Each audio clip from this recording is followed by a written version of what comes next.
Welcome back to TechKidFX for another Hbar price prediction update, and in this video I'll be giving you the latest developments that have been happening here on the Hbar chart, which at the time of this recording has lost the 20-day MA here on the daily chart. We have also lost a significant high at around the $0.0808 mark. We have also continued to hold above our key area of support at around the $0.0639 mark, though at some point today we had lost that key area of support. We have also continue to obey the Elliot structures, and before I get further into the technical analysis and also give you my next price targets here on the Hbar chart, first give this video a thumbs up, subscribe to the channel, and also check out the channel membership, and allow me to continue with the video here on the 4-hour on the daily chart by first giving you a recap of what has been happening, where you can see that from these low prices that we had been trading within, we saw that massive bounce to the upside, seeing the all-time high at around the $0.58 mark in what I'm terming as that first wave to the upside.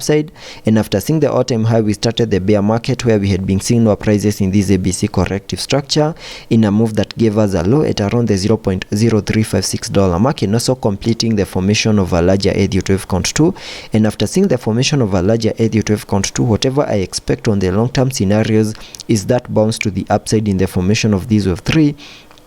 where I have minimum target areas at the fib level 1.618, and that is at around the $0.9768 mark. So that is what I'm expecting here on the long-term scenarios. And jumping to the 4-hour chart for further analysis and also give you the short-term scenarios that I'm expecting to play out. Here on the 4-hour chart, you can see that after making our lower low at around the $0.0356 mark, we started this massive bounce to the upside, obeying the Elliott wave structures, where I have this Elliott wave structure in yellow, having that as the first wave, then a wave 2, a wave 3, then a wave 4, and then a wave 5, giving us a peak at around the $0.099 mark. And after seeing the formation of this wave 5, we completed this 5-wave structure to the upper side, and after seeing the formation of this 5-wave structure to the upper side, we completed an even larger Elliott wave count 1 to the upper side.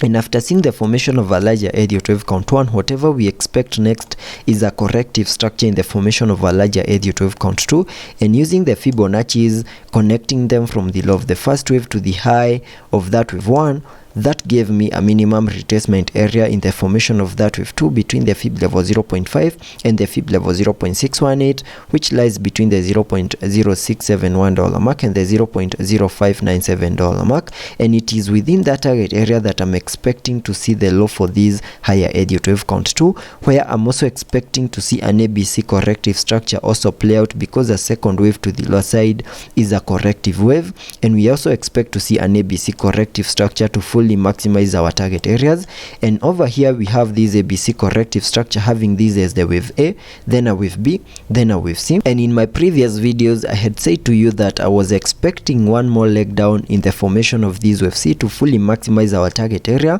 and also give us the low for this second wave within this yellow target area down here. And you can see that that has happened at the time of this recording, and also using the trend based Fibonacci, connecting it from the high of that wave A to the low of that wave A, then dragging the fibs to the high of that wave B, that gave me a minimum target area to the lower side in the formation of that wave C at the fib level 1.618, and that is at around the $0.0609 mark, which is a target area that we have almost fully maximized, because we have now made a low at around the $0.0625 mark, which is so close to the fib level 1.618, meaning there are chances of having seen the low for this second wave to the lower side.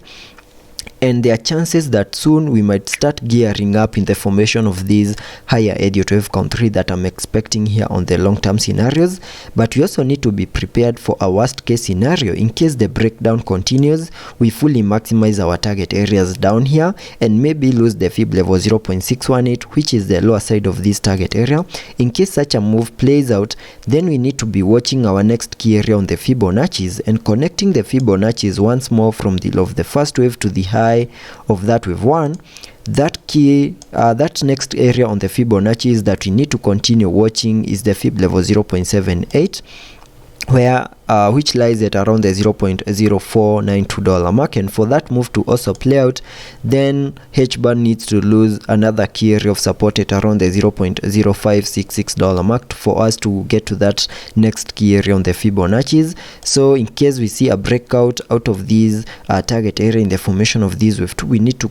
keenly watch our next key area of support at around the $0.0568 mark and give us the support that we need for us to continue gearing up in the formation of these higher edge to wavecon 3 that we expect on the long-term scenarios. But in case we lose it, we need to watch the next key area on the Fibonacci's, which is the Fib level 0.78. So that is what I'm expecting here on the short-term scenarios. And in case the breakdown continues, continue watching the Fib level 0.618 and the Fib level 0.78 as our next target areas here on the Hbar chart. And also taking a look at the indicators on the RSI, we are trading at around the 34 mark, meaning we have massive room for us to fully support higher prices and also lower movements to the lower side to fully maximize our target areas. Also taking a look at the MACD, here we have been able to print a bearish cross, and we're also seeing a bit of an increase in the selling momentum, suggesting that further breakdown is still coming our way. So let's be patient and see how that plays out, and I'll be keeping you updated.